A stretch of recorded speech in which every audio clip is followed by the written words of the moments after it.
Amém, irmãos? A paz do Senhor? Salmos 84, 10.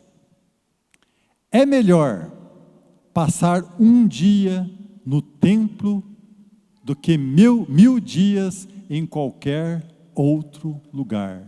Eu gostaria mais de ficar no portão da entrada da casa do meu Deus do que morar na casa dos maus.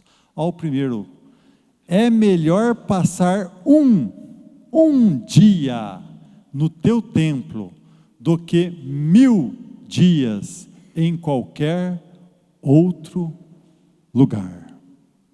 O testemunho da irmã, ela tinha convulsão, tinha problemas, aí ela começou a vir no ministério, acabou todos os problemas dela. Lutas há para todos nós, mas se você permanece na casa de Deus, você pode ter certeza que os teus problemas vão-se embora.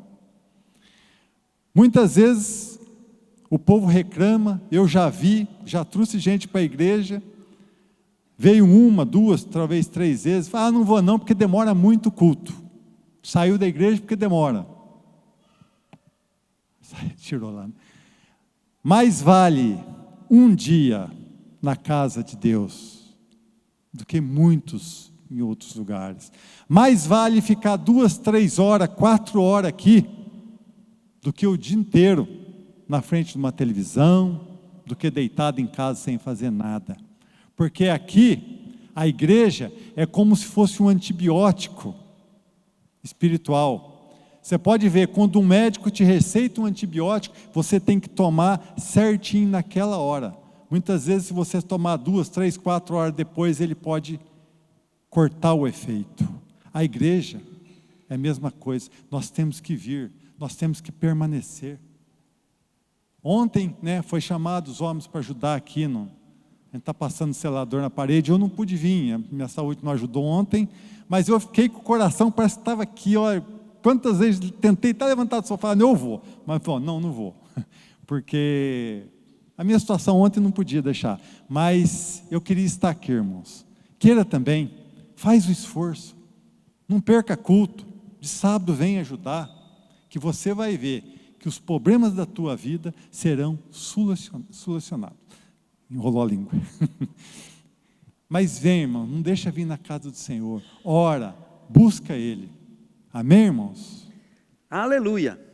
Hoje nós temos a presença do Roberto, da Cristina, E o seu nome?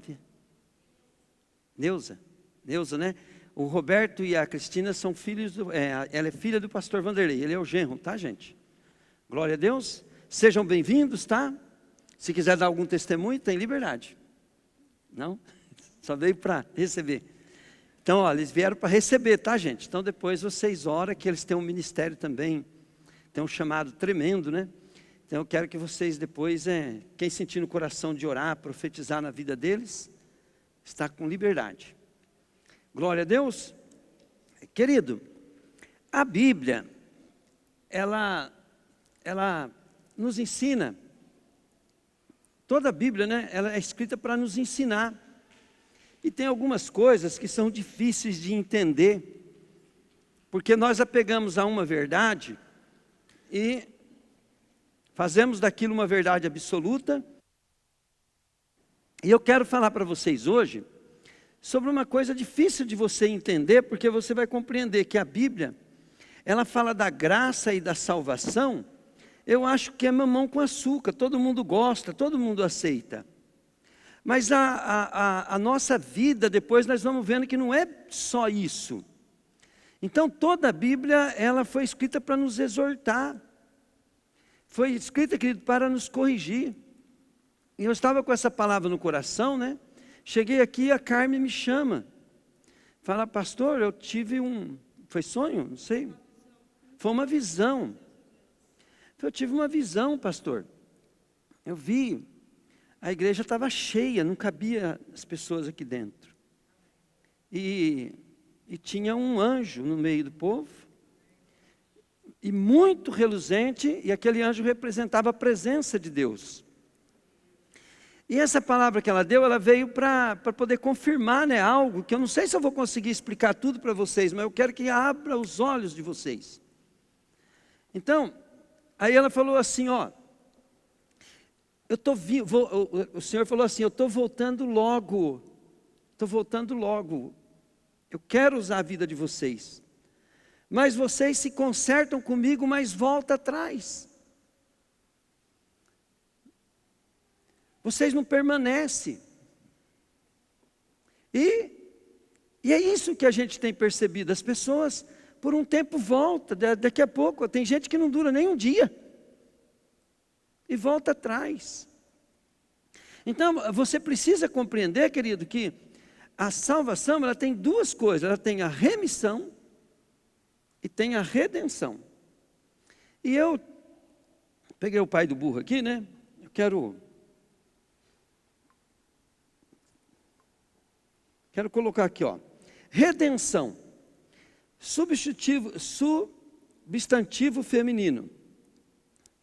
Na teologia, resgate do gênero humano por Jesus Cristo.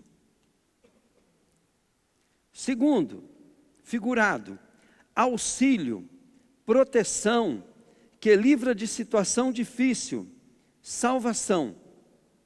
Diga comigo assim, auxílio, proteção, que livra de situação difícil. Agora, olha bem.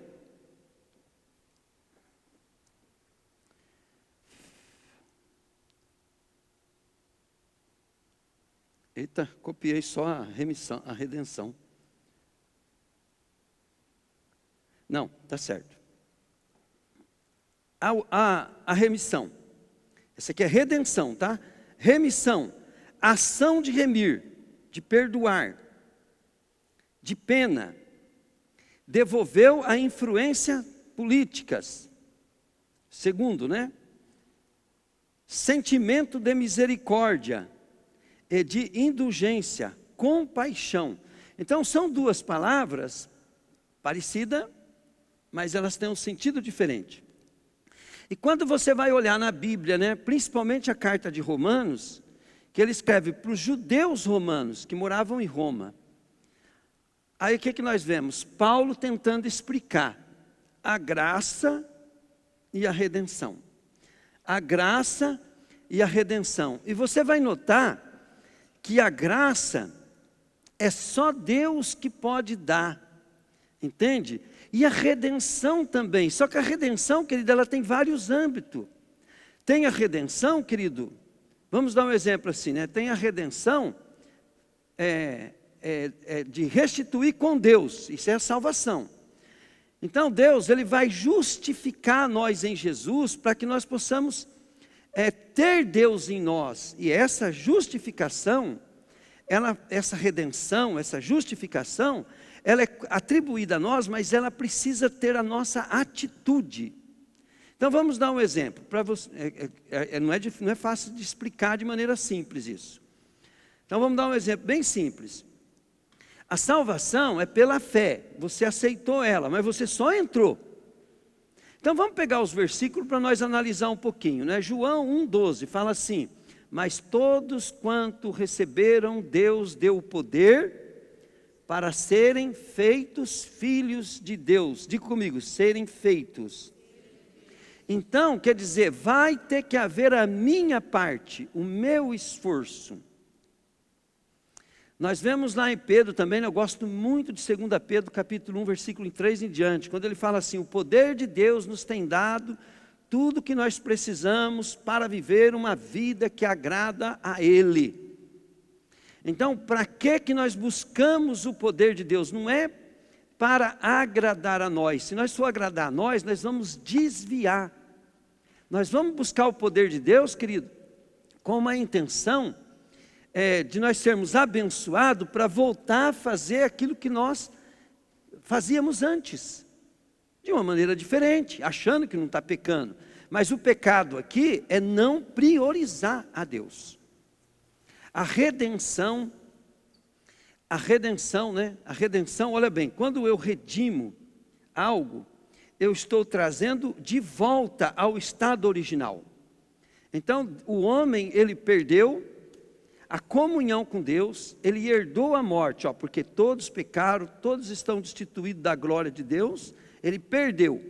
Então, olha bem, o que Deus vai fazer? Primeiro, ele vai ligar o homem a Deus, e Deus vai dar o poder para o homem, condições para o homem, viver uma vida de prioridade, e essa prioridade vai trazer também uma capacitação para você viver uma vida que agrada a Ele.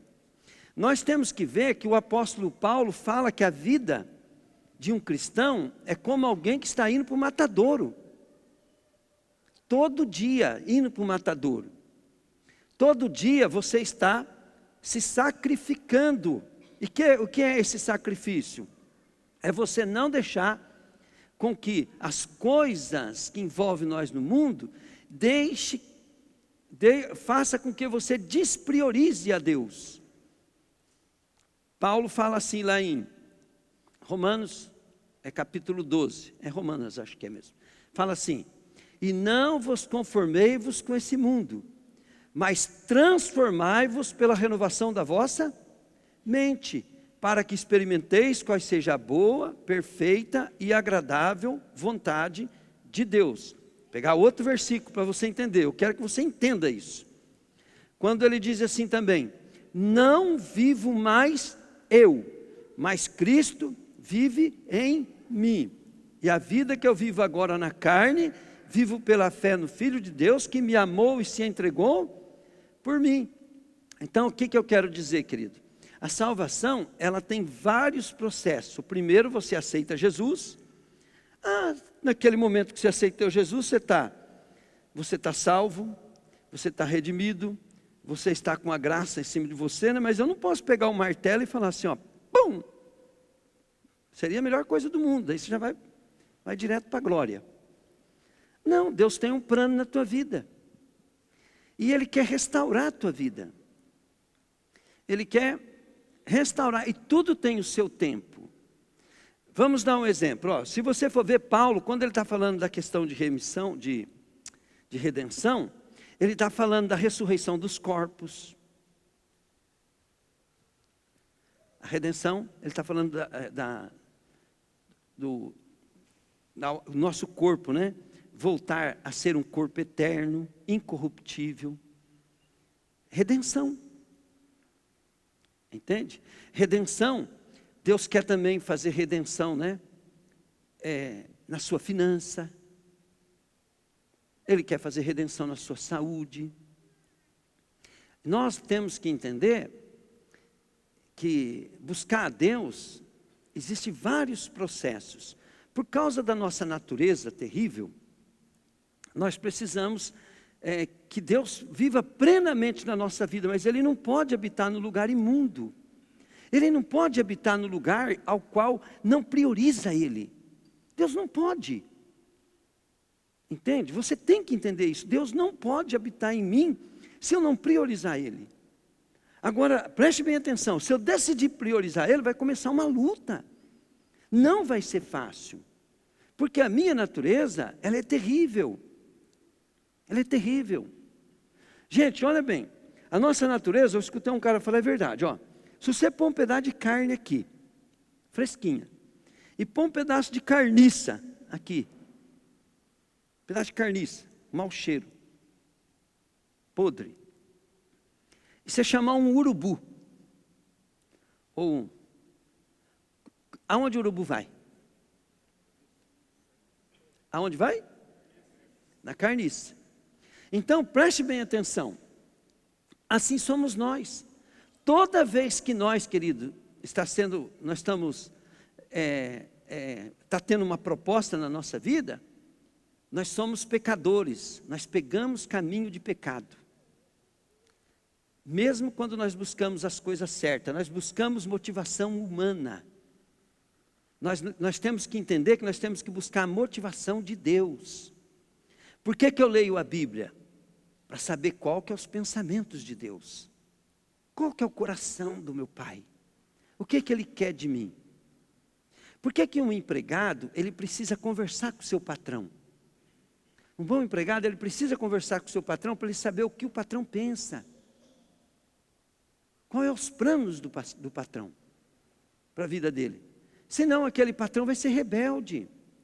Aquele patrão, aquele funcionário, ele vai ser rebelde, mesmo tentando, fazendo de tudo para ser o melhor funcionário da história, da galáxia. Ele vai ser rebelde, por quê? Porque ele não está querendo andar nos pensamentos do seu patrão. Ele está sendo pago, querendo fazer o melhor, mas querendo andar nos seus pensamentos. Então, querido, a redenção da restituição, ela está em Cristo. E Cristo, querido, não habita pecado. Em Cristo não habita, querido, motivação errada, maus pensamentos. Em Cristo, querido, Ele não habita segundo plano. Deus tem que estar em primeiro plano na nossa vida. Aí você fala assim, ó, quando a gente fala assim, gente, prioriza vir na igreja. As pessoas hoje, querido, qualquer coisinha falta. Então ela demonstra, querido, que com a igreja, o que tem? Ela não tem compromisso com a igreja. Ó, eu estou de cama desde de ontem, ó, pergunto para minha esposa, não saí da cama. Falei, mas na igreja eu vou, no culto eu vou. Não, as pessoas não priorizam. O Roberto, ele sabe disso, ó. Eu era igrejeiro. Não faltava um dia. Então, querido, às vezes você fala assim, mas como é que eu priorizo? Se você não for igrejeiro, você não prioriza, é mentira. É mentira. Porque fala para mim, aonde é que você vai servir a Deus? E outra, a igreja é composta de pessoas, e quanto melhor as pessoas que habitam naquela igreja, quanto mais aquelas pessoas buscam e santificam, melhor aquela igreja. Aquela igreja não é melhor porque tem uma denominação melhor. Agora, a maioria de nós, né, está com motivação errada. E você não vem falar, não, porque eu tenho que vigiar de dia e de noite. Todo dia eu tenho que fazer sacrifício. Tenho que fazer escolhas.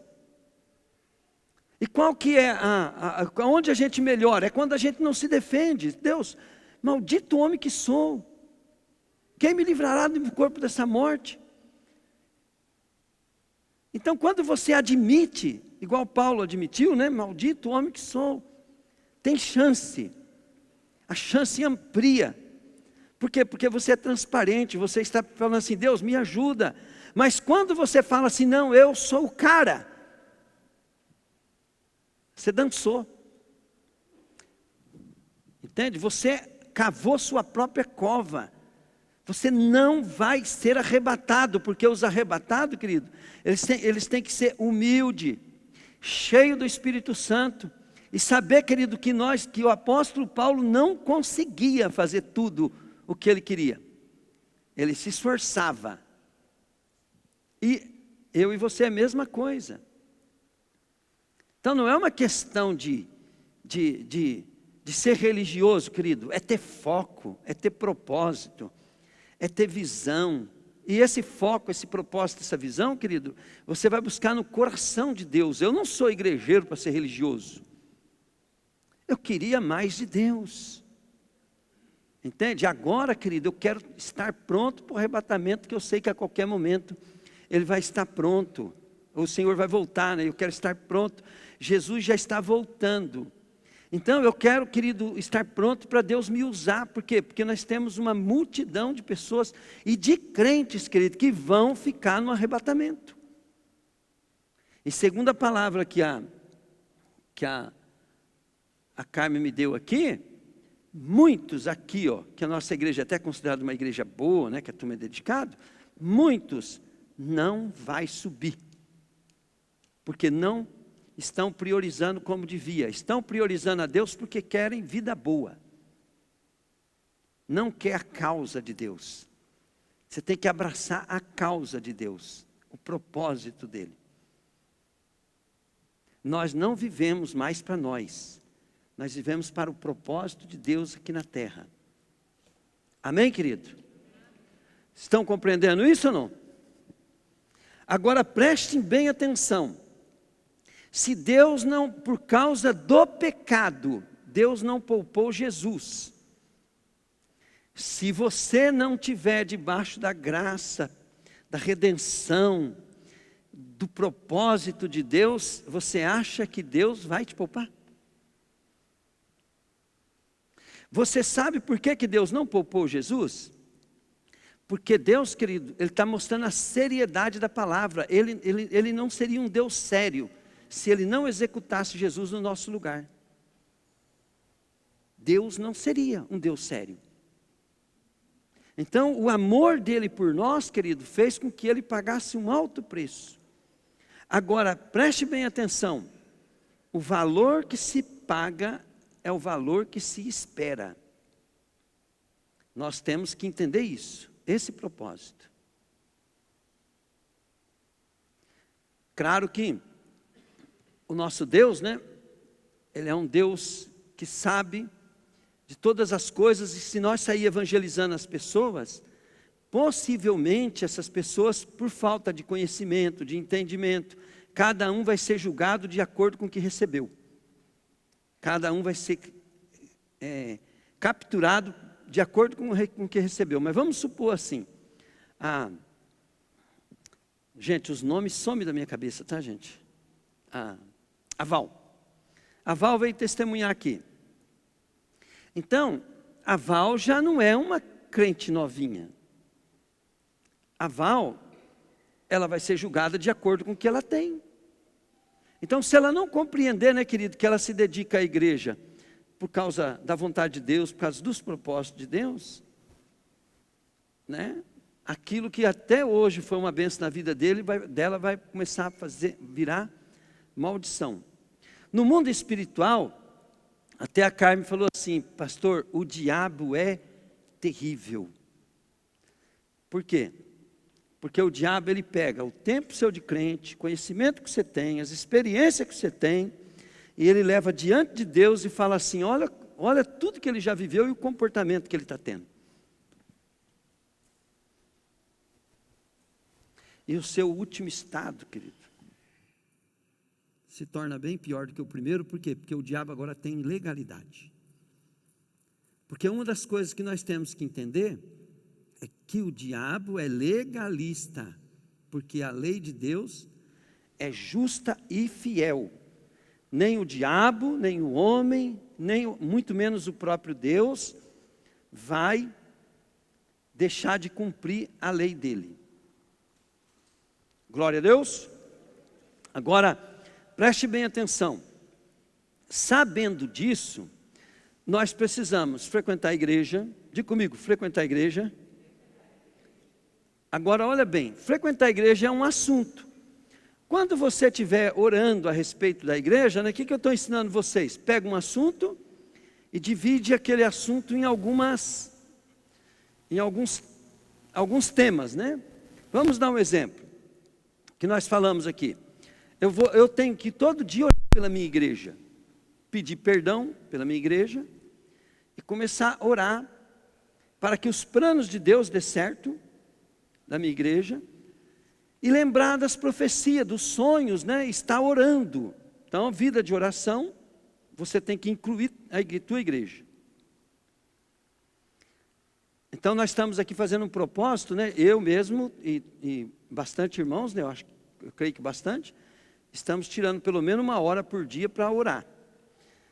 Então a igreja tem que estar como prioridade nas suas orações. Porque você já sabe o que é uma igreja. E você já sabe que a igreja é o corpo de Cristo, a coluna da verdade, que ela é a autoridade de Deus na terra, né? Então nós temos que estar ali orando. E você tem que orar quando estiver orando para a igreja, para que você possa estar cumprindo a tua parte na igreja, porque isso é fundamental. Fundamental, você está cumprindo os propósitos de Deus na tua vida para a igreja. E a igreja tem que ser a prioridade na tua vida, não é por causa da igreja, não é por causa de religião, é por causa do propósito de Deus na sua vida. Se você não quiser fazer isso, você não precisa frequentar a igreja. Pode picar mula. Você está perdendo tempo.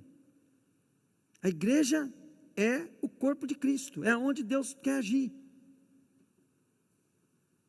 Então aprenda isso. E você tem que largar, querido, também, de ficar agindo como você veio para a igreja. Para com isso. Quando você veio para a igreja, você veio doente. Você veio com depressão. Se não é pegar aqui, quase todo mundo tinha depressão, quase todo mundo estava doente, todo mundo estava quebrado, as coisas não davam certo. Agora você vem testemunhar aqui, ó, você está próspero, as coisas estão dando certo, teus filhos estão abençoados, glória a Deus. Mas isso é a primeira fase, isso aqui nós vamos pregar para os novos, para quem chegar agora. Pegaram? Hoje você tem que saber, querido, que Deus pode te colocar em processos, como Deus fez com José. Se Deus tem um plano na tua vida, Ele vai te pôr em processo. Então, conforme o defeito que você tem, conforme a falta de capacidade que você tem, Deus vai te colocar em processo. Em processo. Então, vamos dar um exemplo. Eu não sabia se essa inspiração minha era de Deus hoje, né? Então, eu ia pregar só sobre cura hoje. Mas olha bem. Cura. E o crente fica doente? Fica. Fica. Mas que Deus cura ele? Cura. Às vezes não cura no dia, né? Às vezes você vem um visitante, nós põe a mão, cura na hora. Aí você é um crente, né? Nós põe a mão em você, você demora uns dias para curar. Mas Deus está trabalhando na tua vida. Vai mudar algo em você depois daquela enfermidade, nunca mais você vai ser o mesmo. O que você tem que estar firme na igreja, para que tudo contribua para o bem daqueles que amam a Deus. Amém, querido? Você vai ter problema financeiro mesmo obedecendo a Deus na finança? Vai, por quê? Porque Deus tem que... Vamos dar um exemplo, eu preferia, querido, pedir, comer de favor, morar de favor, mas nunca comprar nada fiado e ficar devendo. Aí teve uma época na minha vida que eu tive que financiar tudo, fazer um jeito para ficar tudo para pagar em 3 anos. Eu ia viver 3 anos da minha vida só para pagar uma quebradeira. E aquilo para mim era morte, porque eu gostava de ter as coisas para pagar, 10, 15 dias antes já tinha que estar com o dinheiro na mão para pagar aquilo. E aí, querido, saber que eu ia ter que esperar 3 anos para acabar de pagar aquela conta. Mas Deus trabalhou algo na minha vida financeira através daquilo. Então, se a gente estiver priorizando a Deus na finança, tudo contribui para o bem daqueles que amam a Deus. E aonde é que a gente vai passar pela luta, pela batalha? A Bíblia fala, querido, se está alguém entre vós enfermo, quer dizer que crente fica enfermo. Chama o presbítero da igreja, unge ele com óleo, a oração dele vai curar o enfermo, e se tiver cometido pecado, serão perdoados. Glória a Deus. Amém, querido? Então, nós vamos passar por luta. Jesus falou, no mundo tereis aflição. Então, quanto maior o projeto de Deus para a tua vida, talvez você vai precisar ser lapidado, ser treinado. Você vai precisar, querido, passar por um processo. Mas, se você estiver firme na igreja, pastor, qual que é o seu segredo? Querido, se você for ficar procurando o que é certo, você não vai achar. Mas se você estiver firme na igreja, Deus vai te revelar. Vai trazer, querido, tudo o que é certo. Outra coisa, não busque em outro lugar. Porque se você buscar em outro lugar, e você pegar um caminho diferente da tua igreja, para você vai ser fonte de rebelião na igreja. Pode saber que vai dar problema, tua vida não vai para frente. Você vai ter que começar a ter problemas sérios. Entende? E você vigia, porque até um tempo Deus sabe da sua ignorância e não poupa não vai te poupar, mas depois Ele não vai poupar mais não, querido. Na hora que vir com justiça, aí você está frito.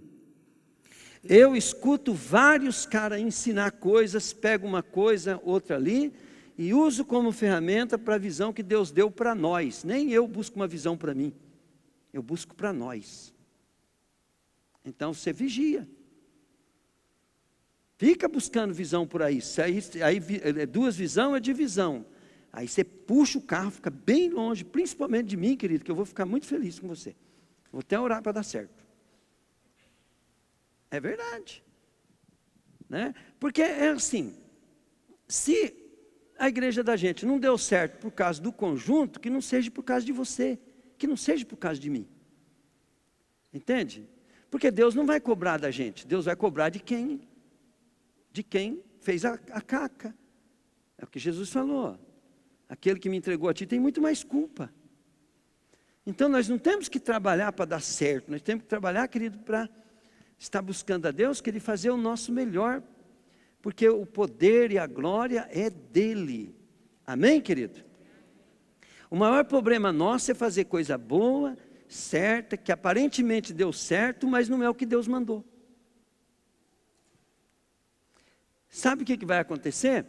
Uma vez eu li um livro do Rick Joyner, e ele conta, né, que ele teve umas visão tal, e ele fala que chegou lá no reino de Deus assim, uns caras famosos na terra, que fez um grande movimento evangelístico, e que ele aprendeu muito com os caras, só que lá no céu, aquele cara estava em um dos últimos lugares, e cara que aparentemente o ministério dele nem deu certo, estava nos primeiros lugares.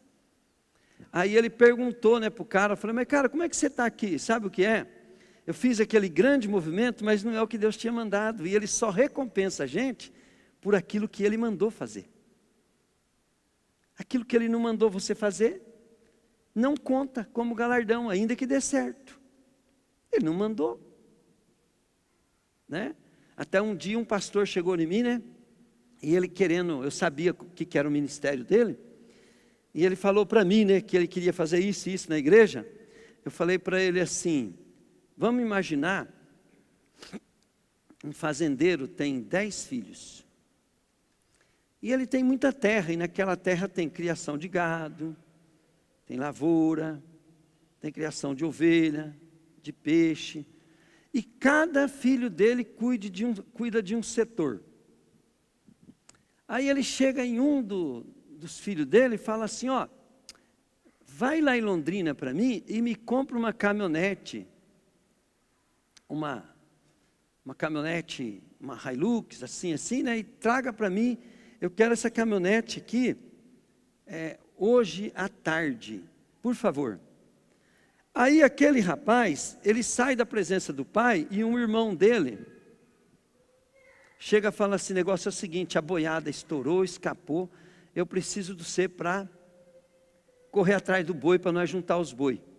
E ele vai lá juntar os boi. Aí ele juntou os boi, tal. No outro dia cedo o pai fala, cadê a caminhonete? Deus não vai aceitar desculpa. Entende? Se você falar assim, não, Deus Ele falou, mas eu não mandei você fazer isso.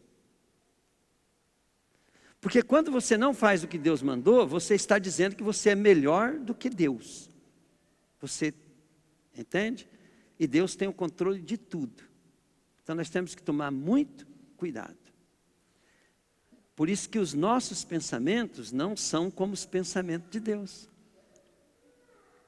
Entende? Glória a Deus. Amém? Agora preste bem atenção. Aprendi uma vez. Deus tem para nós, para um avivamento agora, uma unção muito forte de libertação, de cura. Porque eu creio que antes de Jesus vir, Ele vai fazer um avivamento muito forte.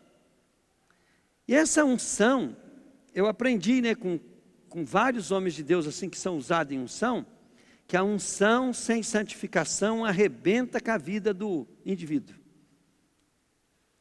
Tanto é que tem pessoas que eu trouxe até aqui para pregar, o cara muito usado por Deus. Aí eu peguei, né, cheguei na Ana Paula, que ela fazia coisa lá, falei, Ana Paula, consulta o CPF desse cara. Como é que era, Ana Paula? Hã?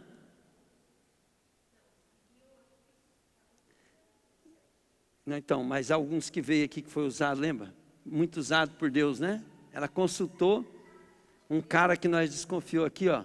Tinha restrição e bastante. E o cara era usado por Deus.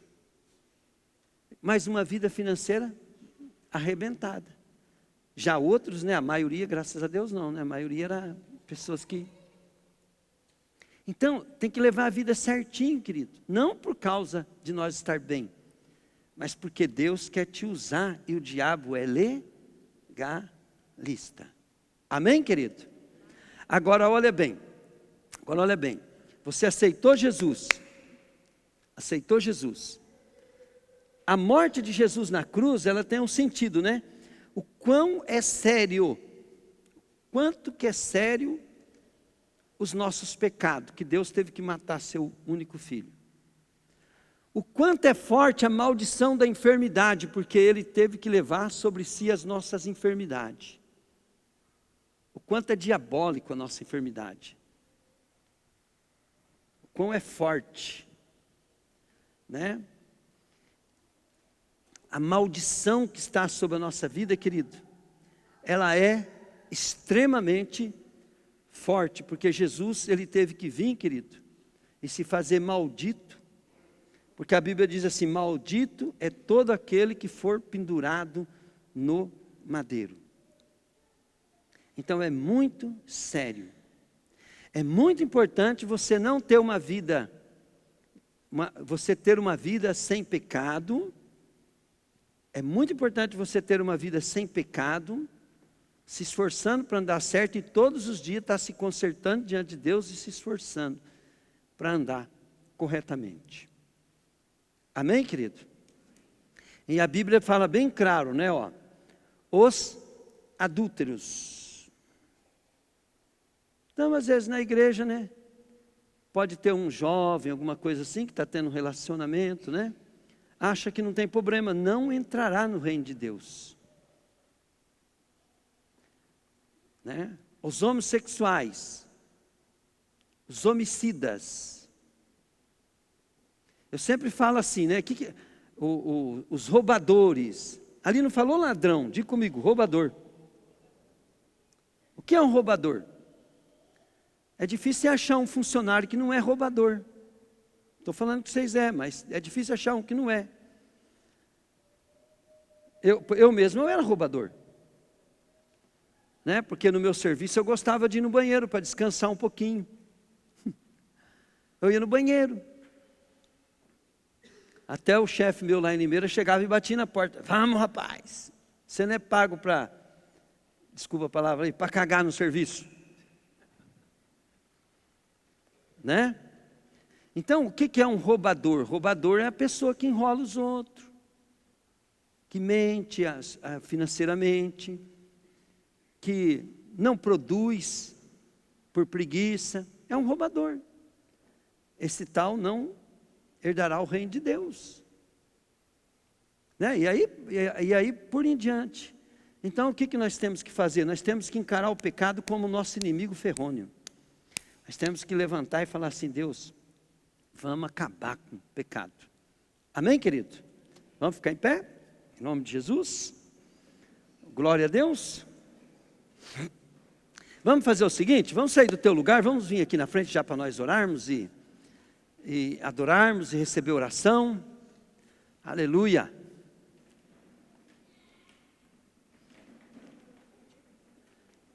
Toda a glória é tua, Pai. Como a palavra que eu iria trazer era de cura, né? Vamos pedir cura para Deus? Cura, libertação e salvação. Uma das coisas assim, né, que a gente quando tem sede de Deus, nós nunca podemos esquecer, né, que a presença de Deus na nossa vida é o Espírito Santo. O segredo de uma vida de poder, de unção, é o Espírito Santo. Sem o Espírito Santo, não tem presença de Deus, não tem unção, não tem nada. Amém? Então vamos buscar o Espírito Santo em adoração, para nós receber oração? Olha bem, eu estou propondo o quê? Você vai buscar o Espírito Santo agora, para depois receber uma oração ou orar de maneira eficaz. Glória a Deus. Aleluia. Querido Deus, nosso Pai, eu quero, Pai, colocar a Tua noiva na Tua presença. Eu quero, Deus, te pedir, Pai, que venha uma unção, Pai, de cura sobre nós e de libertação, Pai. Pai, eu quero, Deus querido, que hoje, Deus, o Senhor desperte, Pai, a Tua igreja para estar preparada, Deus, para um grande avivamento. Para estar preparada, Pai querido, para o arrebatamento. Como dizia o apóstolo Paulo, Pai, que ele se esforçava para que ele mesmo não viesse a ficar reprovado diante de Ti. Que a Tua igreja agora, Pai querido, comece a ter o mesmo temor do apóstolo Paulo. Temor para não ficar, Senhor da glória, displicente, sem preocupação, Pai, na questão, Deus, de estar achando que está tudo certo, Pai. Porque a nossa natureza, Pai, é pecaminosa. Nós somos pior do que o urubu na carniça, Pai. Nós somos terríveis, Deus. Mas eu quero, Pai, que a presença do Teu Espírito seja tão grande, Pai. Seja tão querida em nós, ó Pai, que nós não vamos mais querer, Pai, carniça, algo nojento na nossa vida, Deus.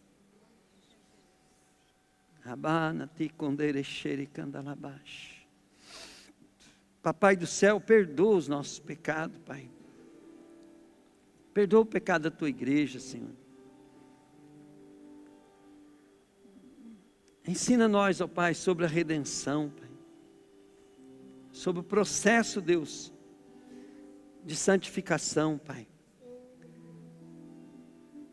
Para a glória de Teu nome, Deus. Aleluia, Pai.